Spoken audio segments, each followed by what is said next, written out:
Muito boa tarde. O último programa Primeiro Plano da Vagos FM e do jornal O Ponto é com o reitor da Universidade de Aveiro, Dr. Manuel António Assunção, a quem desde já agradeço a oportunidade de estar connosco para falarmos um pouco sobre o ensino superior. Começava pelas questões de financiamento. Em tempo de austeridade, os cortes de financiamento estatal atingiram também o setor da educação, nomeadamente o ensino superior. O que é que mudou em concreto no caso da Universidade de Aveiro e que constrangimentos é que isto trouxe ao funcionamento da academia? Portanto, muito boa tarde. Obrigado pela honra. Diz que os últimos são os primeiros, não é? Portanto, encerrar, tenho que considerar que é um ato de muita simpatia com a Universidade de Aveiro.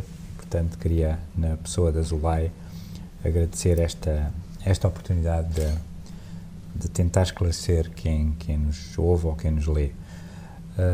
Indo para a sua pergunta, bom, o ensino superior, vale a pena dizer isto, sofreu cortes sucessivos, com exceção ali de um ano, chamado contrato de confiança, mas se compararmos com a situação em 2005, tivemos um corte de cerca de 30%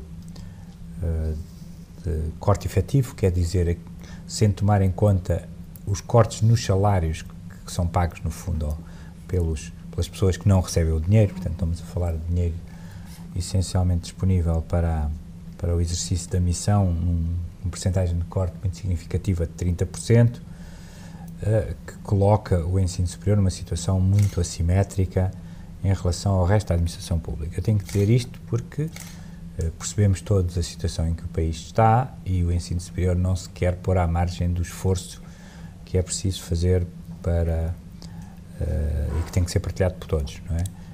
Agora, os cortes não foram iguais em todos os setores. Exatamente, é isso que estamos a dizer, e em particular o ensino superior ficou completamente numa ponta da coisa, com cortes que não existiram em mais nenhum setor da administração pública. Portanto, isto colocou-nos, inclusive é um dado que tem sido referido por alguns reitores, por mim próprio, que o financiamento por aluno, neste momento, por aluno do ensino superior, o financiamento público está abaixo de 3.000 euros, quando o valor de referência, quando da saída da lei do financiamento, com o ministro Marcelo Grilo, o valor de referência era médio de cerca de 5.000 euros por aluno. Portanto, isto mostra bem a redução, que nos coloca neste momento numa situação em que o esforço de financiamento por aluno no ensino superior, o esforço de financiamento público está abaixo do esforço de financiamento público por aluno de outros setores de ensino,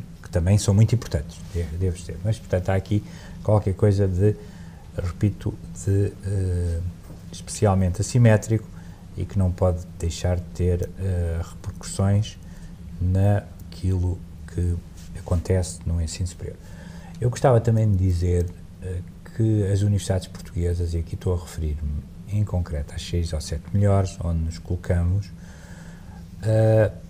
são universidades que têm vindo a reforçar a sua capacidade de exercer a sua missão, com ensino de qualidade, com investigação de qualidade, com atração de projetos também europeus, principalmente europeus, ou muitos projetos europeus, e também com uma capacidade crescente de se relacionar com a sociedade, ter contratos e consultorias e projetos com empresas e com a região, e por isso estas 6, 7 universidades aparecem sistematicamente nos rankings, não aparecem nos topos dos rankings, mas aparecem lá, não é? E eu acho que esta é uma demonstração muito importante e muito evidente do valor das universidades portuguesas. Portanto, termos as melhores 300 universidades representam apenas uma percentagem muito ínfima do total de universidades que existe no mundo inteiro. Portanto, quando temos várias universidades nas 300 do mundo, ou nas 300 ou 400 primeiras do mundo, isso significa que certamente que o ensino superior português está a fazer muito bem, o ensino superior público português está a fazer muito bem. Que não poderia continuar a fazer com este corte de 30%? Que não conseguiria, com certeza. Quer dizer, não conseguiria. Todos nós conhecemos a história do cavalo do espanhol, ou alguns chamam-lhe cavalo do inglês, mas penso que as pessoas conhecem, não é? Foi-se desabituando de comer até e quando se tinha desabituado, morreu.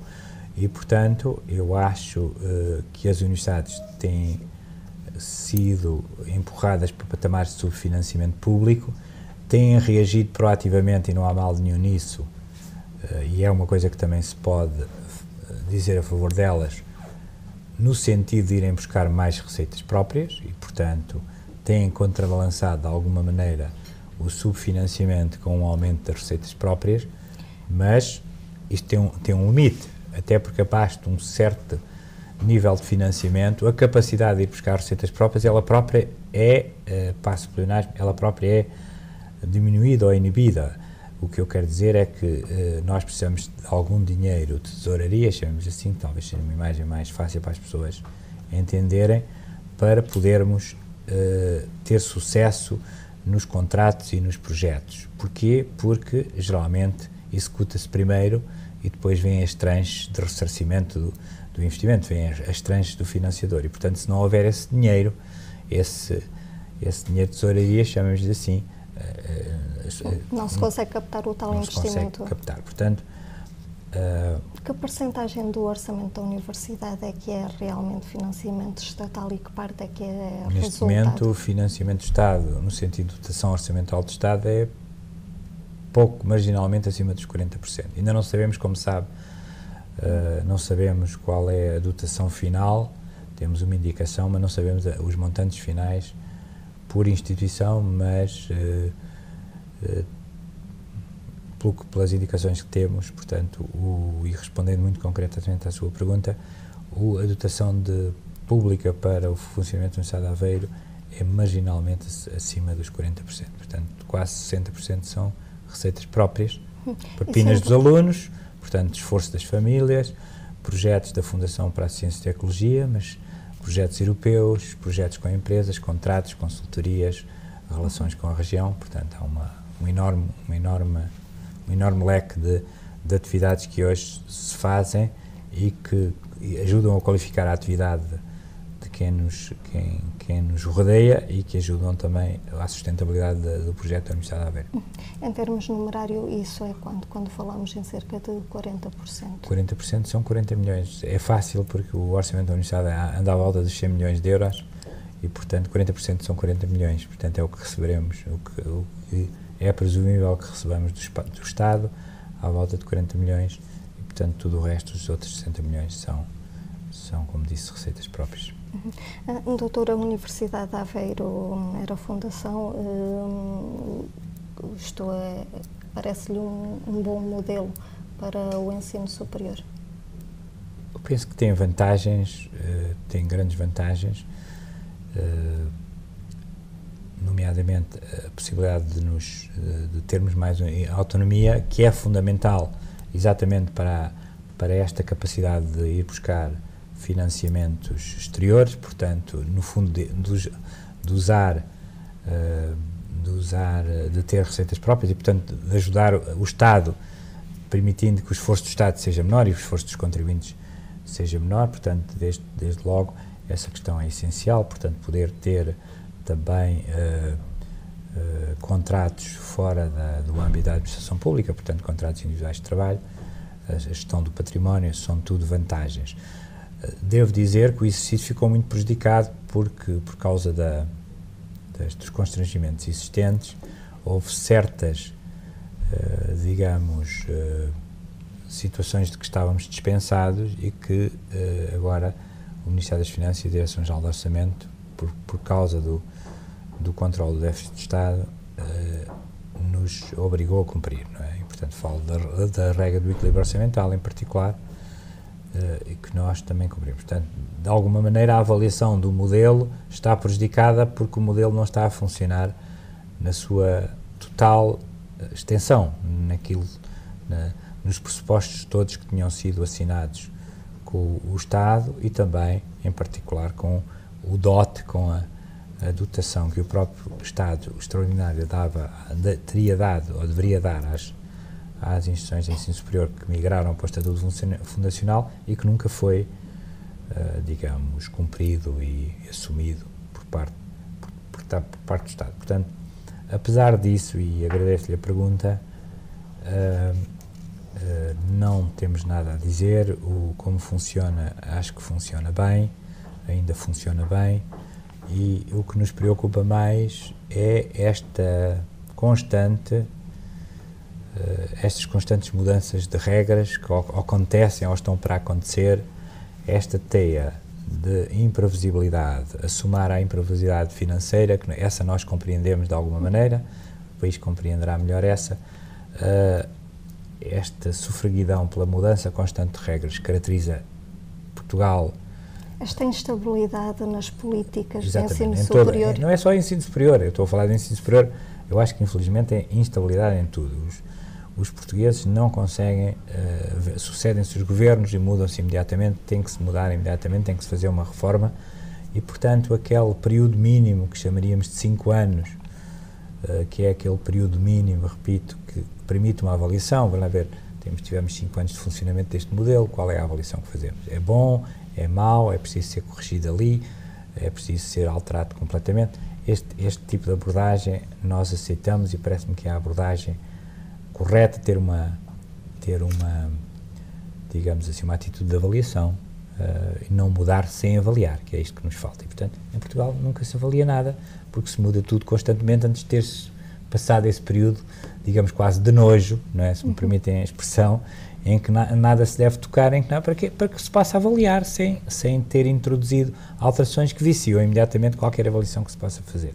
Portanto, essa é uma nota que eu também gostava a dizer. Mas acha que há uma intromissão excessiva do próprio Estado naquilo que é o funcionamento das academias de ensino superior? Eu acho que há... Porque tem que ter um papel orientador, no mínimo. Pois, isso é uma pergunta boa. Eu acho que podiam-se intrometer menos, porque é desnecessário intrometerem-se, primeira coisa, ou seja... Não é ensino obrigatório. E não fomos nós, e não são as universidades gerem bem, não têm dívidas a terceiros, não é por causa das universidades que foi escrita e feita a lei dos compromissos. As universidades não têm dívidas a terceiros, bem, podem ter uma coisa pontual, em geral não têm. As universidades não contribuíram para o déficit, as universidades têm contas regradas, têm contas transparentes e, como disse, não contribuíram para o déficit. Todo o país, toda a administração pública gerisse como as universidades, certamente não estaríamos nesta situação, não precisaríamos de intervenção de troika nenhuma. E, portanto, acho que há aí uma excessiva, como disse, há um excessivo cercear da autonomia que, em última instância, se vira contra o próprio erário público, porque quanto mais nós formos proativos na recolha de receitas próprias, menos pesados precisamos de ser para o Estado e, portanto, esse cercear da autonomia não é proveitoso. Ao mesmo tempo, eu acho que há déficit de regulação noutro âmbito. Eu vou falar do principal, é que aí importava alterar a regra de financiamento, a forma de financiamento das universidades, não é? Porque a forma de financiamento tem estado plasmada, tem estado quieta, não tem sido mudada. Portanto, o que tem funcionado é uma lógica de orçamento histórico, ou seja, a relação do orçamento entre as diversas universidades mantém-se estático e é apenas alterado consoante o tamanho do bolo comum, não é isso que falamos, quando importava introduzir aqui lógicas que, primeiro, premiassem quem melhor gere, não é? Portanto, quem melhor gere devia ser reconhecido e também as regras de financiamento, a forma de financiamento devia empurrar no sentido de uma melhor gestão, não é? E, portanto, que se olhasse para alguns parâmetros, desde logo de entrada, os números de alunos que entram, é o parâmetro muito usual, mas também parâmetros de saída, não sei, digamos, qual é a qualidade e a percentagem dos estudantes, dos diplomados que saem, qual é o seu nível de empregabilidade ou de emprego, qual é a produção científica da universidade em questão, etc. Quais são os contratos.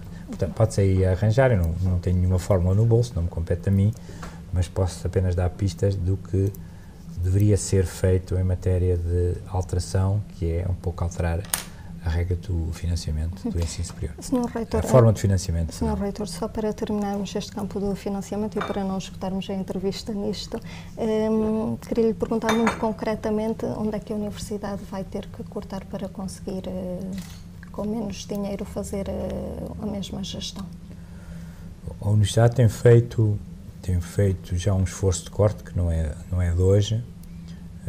Nos 2 últimos anos nós temos reduzido as despesas de funcionamento e, portanto, houve primeiro uma lógica de poupança naquilo que é mais aquilo que se pode identificar que redução do desperdício, ou pelo menos racionalização dos gastos. Fizemos isso, fizemos também este ano algo que não queríamos ver repetido no tempo, que foi reduzir ligeiramente a nossa massa salarial e, portanto, isto significou, no essencial, não substituir as pessoas que, entretanto, se foram reformando ou que foram saindo para outras instituições ou por outra razão qualquer. Houve uma pequena descontinuidade em alguns contratos, mas essencialmente foi a não substituição de pessoas que foram saindo. E conseguimos também gerir integradamente as 3 componentes da missão, ou seja, o ensino, a investigação e a cooperação, num princípio de que o dinheiro não tem cor e que há aspectos que são comuns às três funções, quer dizer, a utilização de espaços. O que é um laboratório? É de educação, mas também é de ensino, mas também é de investigação, não é? É rentabilizar melhor esses Os equipamentos servem para investigação, mas também servem para desenvolver qualquer coisa como empresa. Portanto, há aqui uma gestão integrada, em vez de gerirmos setorialmente, fez um esforço de gestão integrada das 3 componentes da missão, e devo manifestar aqui o meu reconhecimento à resposta da Universidade, que foi excepcional nesse aspecto e, portanto, compreendeu e fez levou este exercício muito a sério. Portanto, aí conseguimos conter custos ou cortar custos, e também devo dizer, há um aspecto muito positivo da resposta, é que não tem a ver com cortes, tem a ver com aumento. A nossa capacidade de captar receitas próprias aumentou, não é? E, portanto, apesar da conjuntura, apesar do que se poderia esperar, ou da que algumas pessoas antecipariam, a realidade é que nos 3 últimos anos nós temos vindo a aumentar sistematicamente as receitas próprias na nossa relação, em particular com as empresas. E, portanto, há aí um ganho. E era precisamente pela relação com as empresas e com a sociedade que eu prosseguia com esta entrevista. Qual é que tem sido a ligação que a Universidade de Aveiro tem conseguido manter? Não é uma coisa nova, há alguns projetos que já funcionam há uma série de anos. Estou-me a lembrar não só do caso da incubadora de empresas, de diversas parcerias, o caso da própria PT, por exemplo. Claro, a Universidade de Aveiro foi criada com a Universidade Nova de Lisboa e a Universidade do Minho, exatamente vai fazer quase 40 anos, não é? Com esse desígnio, por contraponto com as universidades existentes, digamos, as universidades clássicas, que eram 4 na altura. Nós perdemos a noção disto. Quando a Universidade de Aveiro foi criada, só havia 4 universidades em Portugal. Passaram a 7 com estas 3, que foram quase ao mesmo tempo, durante 73. E um dos desígnios era exatamente esse, olhar para fora, não é? Em vez de as universidades estarem apenas concentradas em si próprio, olhar para fora, portanto, relacionar-se com o entorno, com o que a rodeava e, em particular, contribuir para o desenvolvimento regional, através dessa interação com o exterior. Portanto, eu acho que a Universidade de Aveiro foi um grande exemplo, e as outras são excelentes universidades também. Eu gosto sempre de dizer que, no geral, temos aqui um conjunto de universidades de ensino superior muito de grande qualidade, e, portanto, é um percurso sempre longo, com um crescimento sucessivo, não é? Houve uma fase que as vozes eram maiores que as nozes. Eu acho que hoje estamos com vozes e nozes, digamos, ao mesmo nível. Falou na incubadora de empresas, a nossa incubadora de empresas, que agora vai ser da região de Aveiro, foi lançada recentemente, mas para já temos uma incubadora de empresas na Universidade, que já tem 20 empresas neste momento, mas muitas já saíram, os exemplos são conhecidos. O SAP é o nosso exemplo emblemático. Eu falei no caso da incubadora de empresas como precisamente um exemplo em que a universidade fornece o conhecimento e depois se produz a própria empresa para entrar no mercado de trabalho. Quer dizer, faz-se aqui todo Temos o percurso. 20, mas elas saem. Temos 20 agora. Há umas que se graduam, que digamos saem, há outras morrem, mas há outras que sobrevivem. E, portanto, temos só a incubadora dá, apesar de tudo, 30 empregos permanentes. Temos mais do que 2 milhões de euros de faturação e, portanto, algo está a acontecer interessante aí, mas a nossa relação com as empresas é muito mais vasta. Falou da PTI, falou da Nokia Siemens, que está aqui instalada no campus. Podíamos falar da Inova Ria, que é um excelente exemplo. A maior parte das empresas da Inova Ria são formadas e constituídas por ex-alunos, por diplomados da Universidade de Aveiro. E, portanto, é um efeito, são pequenas empresas, micro, muitas delas, mas são empresas... Já se criaram aqui umas ramificações. Portanto, é um autêntico cluster, muitas trabalham para a PTI Inovação, claro, há aí uma relação forte mas no seu conjunto constitui-se aqui com as duas grandes, Nokia Siemens, PTI, um autêntico cluster da área das telecomunicações, que é muito importante para Aveiro. Mas posso lhe dar outros exemplos. Nós temos com a região uma relação muito forte, que continua a ser desenvolvida, vai ser objeto do novo protocolo a assinar exatamente na sessão do dia 17, não é? Na celebração dos 39 anos mais comemoração, exatamente, mais comemoração, melhor cooperação, mais futura, acho que é como se chama. Mas temos relações com São João da Madeira, temos uma relação fortíssima com Oliveira das Meias, onde temos uma escola e é uma... E já iremos falar dos vários polos que exatamente, e temos também, posso lhe dar um exemplo do que é a qualificação de qualquer coisa de muito significativo que ocorreu, só como exemplo, que é a idealização de uma escola em Vila Nova da Barquinha, virada para a capacidade dos jovens apreenderem ciência o mais cedo possível, e que foi criada de acordo com um conceito, foi objeto de uma tese de doutoramento de uma nossa docente. Portanto, a tese de doutoramento dela foi pensar uma escola em Vila Nova da Barquinha, uma nova escola, mas não foi só pensar a escola, foi pensar a escola e levar a que a escola existisse, nos termos conceituais que foram delineados, e eu tive até o prazer, com o Ministro da Educação, de estar presente na inauguração. Isto é só para lhe dar um exemplo. Agora vamos constituir uma associação com os municípios da Serra da Lousã para gerir os recursos endógenos, sinergéticos, mas outros da Serra da Lousã. Portanto, não posso ser exaustivo, porque a universidade faz isto não apenas dentro do país, mas até fora do próprio país. Estou-me a lembrar, por exemplo, do caso da Escola de Turismo na China, que recentemente também assinaram um protocolo para a universidade poder dar um contributo, pelo menos na estrutura. Temos cursos em Moçambique, por exemplo, não é? Que estamos a lecionar, temos uma relação forte com Moçambique, e agora referiu. Fizeram os manuais para Timor? Fizemos ou os estão manuais. A fazer? Fizemos os manuais, precisam de ser impressos, os manuais para os estudantes e os manuais para os professores, portanto é uma quantidade, eu nem me lembro do nome, mas são 40 e tal manuais para os professores e para os estudantes, e disse muito bem, está ainda nos primeiros passos. Acho que aí é um caso em que as vozes, lá está, chegaram primeiro que as nossas, mas tivemos ontem aqui o vice-presidente da região de Guizhou e também o alto responsável do Conselho Consultivo da região, que é um pouco, digamos, tanto quanto eu percebo, uma ramificação do Governo Central, e portanto, falámos não só na questão do turismo. Guizhou tem 6% do PIB, eu tenho esta coisa fresca, porque foi ontem, 6% do PIB em turismo. É uma região, no contexto da China, aparentemente muito atrativa, pelos postais que eu vi, apetece lá ir, certamente, e, portanto, eles precisam de qualificar gente para o setor do turismo, e estamos a trabalhar nesse sentido.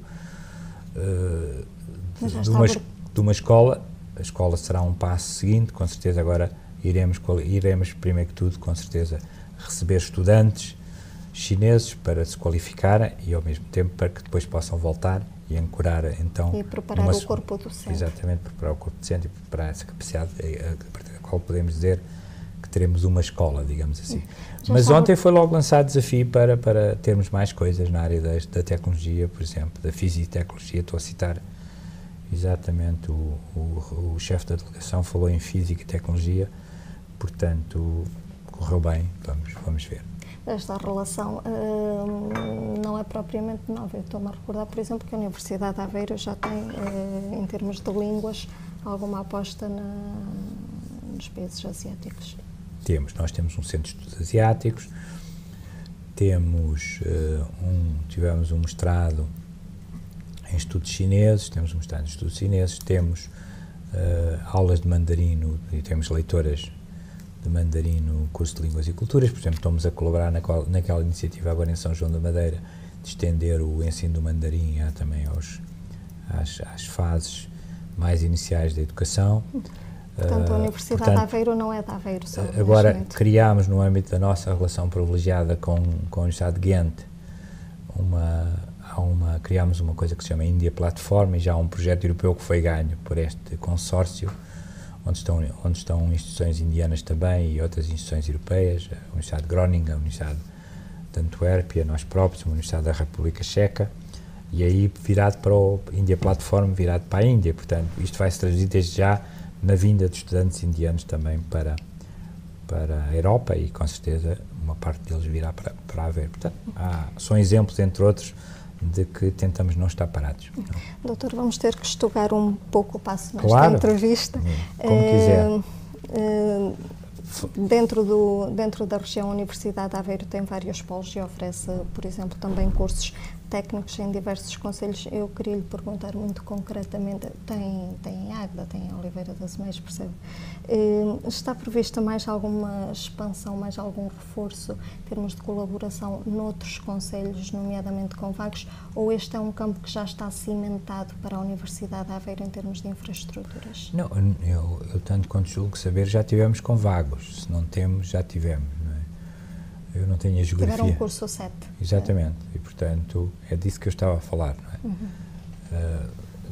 No sentido de ter escolas como a Oliveira das Meias em Águeda, isso não está previsto. Nesse aspecto está cimentado? Sim, está cimentado e, portanto, acho que, de facto, temos que consolidar as coisas, temos que consolidar, agrupar massas críticas, agrupar as forças, não é? Quem sabe jogar xadrez sabe que não se pode expressar peões, porque o caminho para o checkmate é muito rápido, não é? Portanto, nós temos que concentrar. Agora, no âmbito dos cursos de especialização tecnológica, digamos, aí há toda uma geografia que pode ser, uma cartografia que pode ser alterada ano a ano, portanto, até porque são ofertas que podem tornar-se pertinentes, podem deixar de fazer tanto sentido e, portanto, podem ser substituídas por outras que são mais pertinentes noutro sítio. Portanto, aí acho que gostaríamos que houvesse esse movimento e que entrasse em concelhos, mais do que sair, mas, portanto, aí podemos tentar ir a todos aqueles que mostrarem que têm ideias concretas e que é o tecido industrial, porque não esquecemos que os SETs são a 50% aprendizagem, formação em contexto de trabalho, portanto precisamos ter estágios, logo precisamos ter empresas ou serviços que acolham os estagiários, mas aí é possível, obviamente, haver expansão e é desejável que haja expansão. Doutor, a Universidade de Aveiro lidera o consórcio que se está a desenvolver precisamente o Parque de Ciência e Inovação. Que importância é que terá para a Universidade e para a região em particular? O parque é mais um instrumento, não é? É um instrumento importante, mas é mais um instrumento da relação... Vem no seguimento toda esta política da Universidade de Aveiro que já explicou. Claro. É maioritariamente público, ou seja, mais de 50% é público. O acionista maior é a Universidade de Aveiro, mas o segundo acionista maior é a CIRA, portanto isto diz tudo. Haverá uma articulação com as áreas de acolhimento empresarial, portanto a CIRA está interessada porque a nossa intenção é, no instante em que isto esteja a funcionar em velocidade de cruzeiro, digamos assim, que haja empresas a constituírem-se, mas haja empresas no parque, mas haja empresas a migrar para estas áreas de acolhimento empresarial, de maneira também a não só a migrar para sítios onde eventualmente o terreno seja mais barato, como também a qualificar esses concelhos e a dar emprego aos diferentes concelhos. Portanto, há uma relação estreita com a incubadora de empresas. Devo dizer que a incubadora de empresas tem 20 empresas porque nós esgotámos a capacidade. Agora, quando a fábrica, as instruções da fábrica a fábrica estiver, digamos, com a reabilitação estiver acabada, haverá a migração de empresas. E, portanto, haverá um espaço lá, mas rapidamente a taxa de crescimento hoje, há 5 anos, esta sensibilização, mesmo dentro da universidade, as coisas acontecem muito depressa, às vezes não nos apercebemos disto, a sensibilidade dentro da universidade para a valorização económica do conhecimento, que hoje é uma categoria que toda a gente repete. Há 5 anos as pessoas não sabiam o que era a valorização económica do conhecimento, perguntavam-se, quer dizer, os meus colegas em geral não pensavam, muito poucos pensavam qual era o impacto comercial, industrial das investigações que faziam. Hoje estão muito mais despertos e, portanto, há alunos muito mais despertos, há muito mais cursos de empreendedorismo, disciplinas de empreendedorismo, ações, os diplomados empurrados pelo que ouvem, pelo que leem e também pelas condições em que muitas vezes se encontram, são também cada vez mais despertos para lógicas empreendedoras e, portanto, isto é um crescimento muito acelerado, de maneira que precisamos também precisamos do parque para acolher essa capacidade da incubadora. Vai ter um design factory. O aspecto mais importante do parque, é preciso que se diga, é propiciar um ambiente de mistura, não é? Um ambiente misturado de investigadores e de empresários, não é? Portanto, tem uma coisa que se chama design factory, que representa bem este conceito. Portanto, propiciar ambientes, também ambientes de conversa, mas ambientes laboratoriais, ambientes de trabalho entre empresários e investigadores, porque é daí que destes cruzamentos que às vezes nasce a luz, como se costuma dizer. E a partir daqui poderão expandir-se para o resto da região, em termos de instalação de empresas depois de propriamente... É isso que eu chamo a relação com as áreas de acolhimento empresarial, ou seja, as empresas, à medida que se graduam, que ficam crescidinhas, precisam de um local para se instalar. Precisam de um local, se calhar, mais barato, não é? Com custos menores, onde possam ser, não diria que aqui não são acarinhadas, mas com certeza, quando isto for um sucesso, e acreditamos que vai ser um sucesso... Apesar da conjuntura. Apesar da conjuntura, claro. Com certeza vamos dar passos mais pequeninos cada vez, mas temos que acreditar. Senão o país, não vale a pena, não é? Vamos todos embora e fechamos isto. Espaços como o Parque Empresarial de Sousa, que está agora a nascer em Vagos, poderão, por exemplo, beneficiar deste Parque de Ciência e Inovação? Eu espero que sim, claro. Eu espero que sim, porque, no fundo, tudo isto é uma lógica, é um encadeamento lógico. Qual é o nó gordo e essencial que a gente tem que aprender a desatar? É como é que se vai da ideia à exportação, se quiser, os dois extremos. Há uma ideia e há um dia em que essa ideia deu lugar à exportação.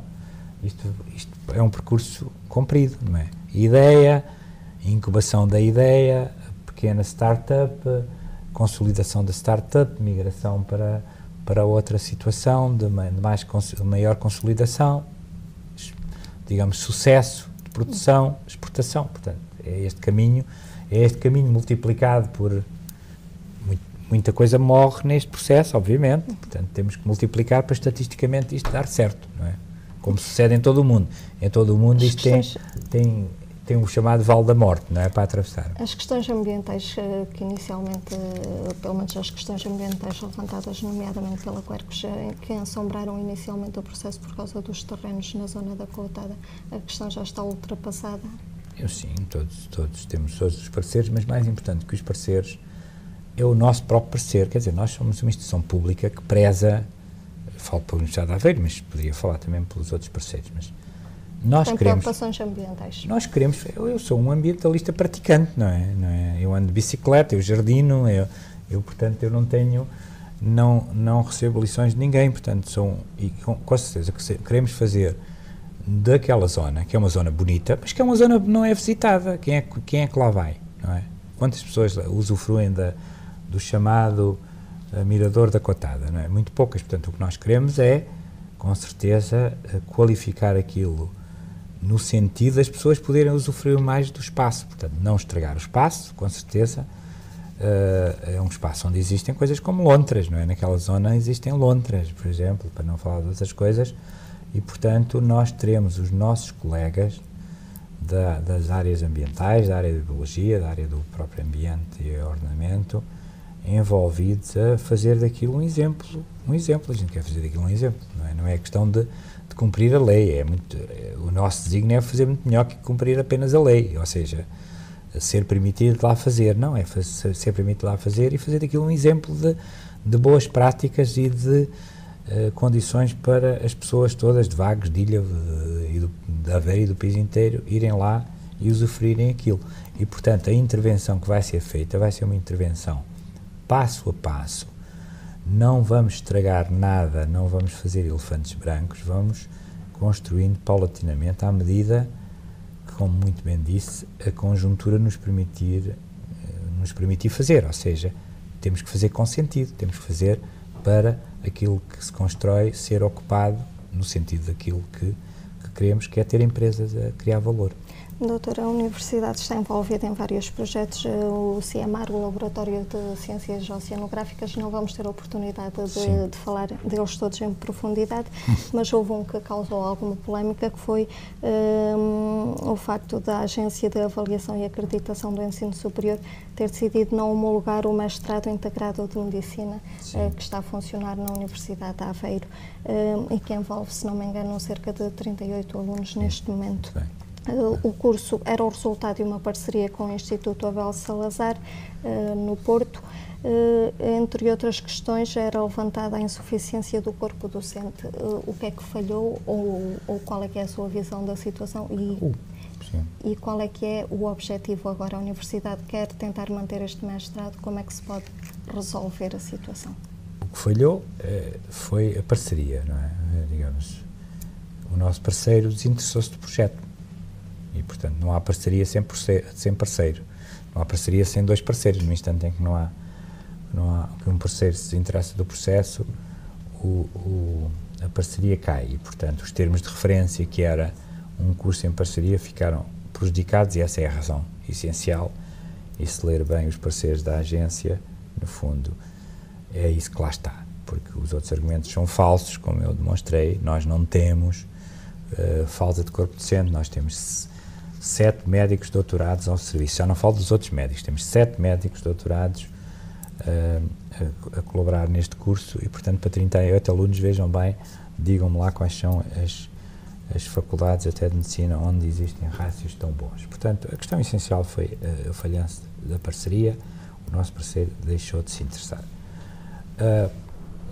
Isto é passado, agora o que nos é passado, digamos, pode fazer as perguntas que quiser, quando eu digo é passado, não quero... Agora a questão é olhar primeiro, para o futuro, como é que se pode resolver? Bom, para já estamos a trabalhar para salvaguardar a posição dos nossos alunos, a situação dos nossos alunos, não é? Temos um compromisso com os nossos alunos, queremos saudar exemplarmente, que aqueles alunos serão médicos e serão médicos de primeira. Eu já apostei isto com eles e, aliás, apostei com contrapartidas, não é? Isto será comemorado dignamente e serão eles que pagam, não é? Portanto, o que eu quero dizer é que estes alunos resultaram de um processo de seleção com praticamente 1.400 candidatos e, portanto, quem de 1.438 tira, mal seria se não tirasse muito bons. É a nata da nata, é gente muitíssimo. O primeiro teste é um teste de capacidades cognitivas, ou seja, de capacidade de aprender. Aquilo que, no sentido muito popular, se chama inteligência, digamos assim, pura, não é? Não vamos discutir aqui o conceito de inteligência, mas conceito de grande capacidade cognitiva, muita preparação, porque eles depois passaram por aqueles testes padrão de física, química, matemática, biologia, portanto, passaram por esse crivo e têm uma vontade indómita, gente madura, que alguns deixaram de fazer outras coisas, deixaram empregos para apostar neste sonho de serem médicos. Portanto, temos aqui a nata da nata, como disse, e estamos a trabalhar com outras instituições, praticamente todas as universidades portuguesas que acorreram ao nosso apelo de colaborar connosco na solução do problema dos alunos e, portanto, o que foi combinado é que os alunos continuavam o seu percurso como planeado, nos hospitais aqui da região, a Viseu, Feira e Aveiro, o que está a acontecer e, portanto, haverá uma solução, será avaliado, faremos... Mas irão basicamente procurar um outro parceiro.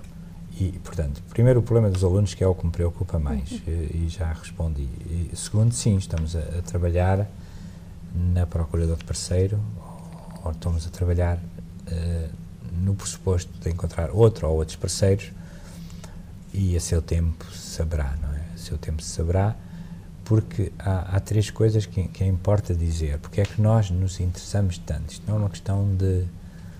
Não é um fim-capé. Não é um fim-capé. Aliás, tive aqui uma reunião com o Sr. Bastonário da Ordem dos Médicos e com outros responsáveis da mais alta nível da Ordem dos Médicos, e eu penso que ele percebeu, e porque depois o que disse foi lisonjeiro.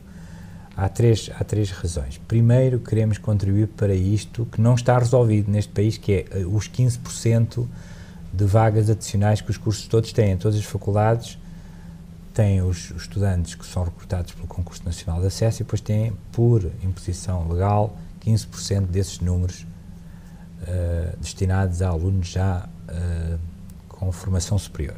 E isto não está resolvido, não é? Como é que se formam estas pessoas? Não está resolvido, ou seja, é claro que não se pode formar misturado, tem vantagens de misturar com os outros, mas também tem grandes inconvenientes e, portanto, há aqui uma questão a debater e podemos debater, não é só o problema da Universidade de Aveiro, é o problema das faculdades de medicina todas, das universidades todas e, portanto, o próprio Conselho de Reitores já reconheceu haver aqui razão para discutir isto em conjunto. E, portanto, esta experiência que está aqui a acontecer pode também servir, porque observada por este conjunto de universidades, para extrair ensinamentos como é que se pode formar este tipo de público, não é? Segunda razão que nos assiste, segunda preocupação, interesse, é ajudar a dinamizar, a dinamização é sempre mútua, mas dinamizar as unidades prestadoras de cuidados de saúde, quer dizer, o ensino de medicina é sempre um elemento de grande dinamização, fortíssimo, junto das unidades prestadoras de saúde, em particular dos hospitais. Portanto, acho que o curso, concordamos todos que o curso poderá ajudar a tornar os nossos hospitais melhores e as outras unidades melhores, não é? Em particular o Centro Hospitalar de Baixo Fogo. Todos, não é? Portanto, não quer dizer que estejam maus, acho que podemos todos melhorar e certamente este curso poderá ajudar isso. A terceira razão é que a área da saúde, eu tenho insistido nisto, é hoje a área de investigação talvez mais transversal na Universidade de Aveiro, não é? Desde processamento de imagem, aplicações biomédicas, medicina, saúde e música, temos projetos nessa área, temos aqui indicadores, empresas a surgirem na área da medicina, indicadores, marcadores de Alzheimer, por exemplo, marcadores da fertilidade humana, quer dizer, não me lembro agora de cor, o cheque dentário foi inventado aqui pelo professor Jorge Simões, portanto, é uma área em crescimento. É uma área crescente e muito transversal, portanto, quando eu estou a dizer estes exemplos, isto mete a eletrónica, mete a biologia, mete as ciências da saúde, mete a administração, políticas e gestão de saúde, portanto, temos a metafísica, a radiologia, portanto, temos aqui a química com a farmacologia, com a questão da alimentar, não é? Portanto, e claro, ter um curso de medicina potencia aquilo que se chama do translacional, não é? De passar da investigação para o doente, para o hospital, para a prestação de saúde. E, portanto, são três razões essenciais, portanto, não é um fim-capé, é qualquer coisa que faz sentido, do nosso ponto de vista. Doutor, E como disse, há sempre um equívoco, isto é feito essencialmente com poucos custos, não estamos a falar de grandes custos aqui, porque isto é feito também com uma grande parceria com os hospitais, portanto, com certeza temos médicos com contrato com a universidade, os médicos dos hospitais também têm contratos a tempo parcial com a universidade, mas, portanto, não vamos arranjar aqui um corpo fixo muito numeroso para para esta experiência, ou para este curso e para esta iniciativa. Vamos usar exatamente, por isso a parceria é fundamental, porque é juntar forças sem estar aqui a desdobrar e a reinventar faculdades de medicina. Ninguém quer inventar aqui uma faculdade de medicina no sentido clássico do termo. Sr. Reitor, temos vindo a falar no esforço que se faz para formar e bem formar os jovens, e não só os jovens portugueses, mas nos últimos meses milhares de pessoas, sobretudo jovens com formação superior, têm vindo a sair do país devido precisamente à crise. Na sua opinião, que consequências é que isto terá para o futuro do país? Essa é uma pergunta muito interessante que eu gosto muito que seja feita, porque há uma enorme margem de debate e de esclarecimento que há a fazer aí. Primeira coisa, não é mau que as pessoas saiam. É mau se não vierem outros tantos para cá. Não é? Porque o mundo hoje é cada vez mais globalizado. Porque é que os nossos jovens, os nossos engenheiros, os nossos jornalistas, os nossos médicos, os nossos enfermeiros, os nossos, seja o que for, seja quem for, não é o que for, seja quem for, vá para fora. Quanto a mim, não há mal nenhum nisso. Há mal é se esse fluxo de saída não se for compensado com um fluxo de entrada de igual valor. Portanto, mas de qualquer maneira, há aqui qualquer coisa a dizer que importe, porque muitas vezes vem uma frase ou uma atitude para o debate que eu acho que é uma atitude extremamente perigosa. É que, porque é que os contribuintes portugueses andam de formar pessoas para se irem embora? Isto é uma coisa que todos vocês, os jornalistas, já ouvem. E eu costumo responder isto com Isto é um pensamento muito linear. Exatamente, mas por isso, exatamente, é muito linear, mas aparece constantemente, não é? E eu sou um bocadinho bruto em relação à resposta. Eu acho que, primeiro, nós temos o dever de qualificar os nossos jovens. Nós todos, os portugueses e as universidades em Portugal, mas temos o dever de qualificar os nossos jovens. Eu não sou assim jovem, infelizmente, pronto, mas ainda não me retira esse sentimento. Nós devemos, é um dever que nós temos, é um imperativo de qualificar os nossos jovens. Nós devemos dar aos nossos jovens as melhores oportunidades, ou a capacidade para agarrar as melhores oportunidades, desejavelmente no país, mas se não for no país, que as agarrem onde as puderem agarrar. De qualquer maneira, como digo, eu prefiro, como contribuinte, aqui já não é como universitário, ou como contribuinte, prefiro pagar para qualificar um jovem do que pagar para lhe dar um subsídio social de inserção, se me entendem, não é? Porque o contrapeso de não formar é ter gente desqualificada aí. E aí é que se perde a esperança toda. No instante em que nós tivemos o país cheio de gente desqualificada, que não imigra porque é desqualificada, eu acho que se perde a esperança. Agora, claro que há a sua pergunta tem toda a razão de ser.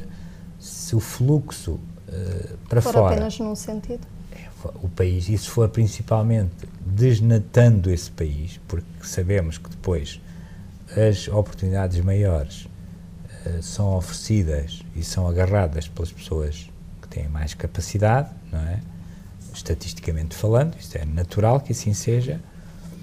Há muitas questões que entram aí, a família, a atitude, as línguas, com certeza há muitas, mas estatisticamente não serão os piores que são mais, digamos, atraídos, que são mais aliciados, serão os melhores. E, portanto, se desnatarmos isto mais, é óbvio que o país fica com um futuro menos promissor, porque esta capacidade, lá está, que falávamos, que é, no fundo, a razão que nos levará, ou o método que nos levará daqui para fora, que é passar da ideia à exportação, com gente menos qualificada neste percurso todo, neste circuito todo, com certeza, lá está, estatisticamente, vamos ter menos casos de sucesso do que se calhar precisaríamos. Dr. Manuel António Assunção, reitor da Universidade de Aveiro, é o convidado que encerra o programa Primeiro Plano. Fazemos esta entrevista numa altura em que a Universidade de Aveiro está a festejar 39 anos. Como é que perspectiva o futuro? Eu perspectivo sempre... Eu sou um otimista na ação. O que eu quero dizer é fazendo bem, as nossas chances de ter mais sucesso são maiores. E, portanto, nós temos que criar as nossas próprias circunstâncias. Há uma frase do Ortega y Gasset que é muito dita, mas é dita incompleta, que é: o homem e a sua circunstância. Vocês já todos ouviram, mas se calhar poucos sabem o resto da frase. E o resto da frase tem muito um sentido proativo. Se não mudas a circunstância, não te salvas, não é? Que é uma coisa muito, não é, portanto, não é o homem no sentido estático, é um homem sua circunstância, mas tens de trabalhar para alterar a circunstância. E, portanto, o futuro é muito a circunstância que nós fomos alterando, não é? Portanto, prever o futuro é extremamente complicado, por visto não está ninguém a conseguir, não é? Também citando outro grande... Mas o que é que deseja para a Universidade? Eu desejo e quero contribuir, com certeza a curto e médio prazo é mais fácil antecipar o futuro, mas com certeza nós temos estado na liderança da investigação no país e, portanto, espero continuar a estar. Temos estado a conseguir crescentemente colaborar com o tecido que nos envolve e ser úteis nesse papel e, portanto, que é traduzido exatamente pelo aumento da atividade que aí existe, que nessa área existe, e, portanto, queremos prosseguir esse caminho e vamos, em particular no 40º aniversário, no ano 40, no 40º ano, não é? O 40º aniversário acaba no fim do 40º ano, não é? E, portanto, esperamos nesse 40º ano dedicar uma particular atenção ao ensino, à relação com os alunos, porque me parece que é essencial olharmos um pouco para o que é, no fundo, uma das missões fundamentais da Universidade. Temos dedicado muita atenção à cooperação com o exterior, com o lançamento de portfólios, com o Gabinete da Universidade de Empresas, com tudo isso que já falámos, não vou repetir. Dedicámos também bastante atenção à investigação e, portanto, acho que vamos dedicar o 40º ano a olhar para a nossa relação com os alunos, com o ensino e de maneira a conseguirmos uma formação melhor e com o máximo de eficiência possível. E com estas palavras encerramos então o programa. Muito obrigada e boa tarde. Pronto, não sei se era isto, mas Teve que ser estava assim. estilo metralhadora, não é?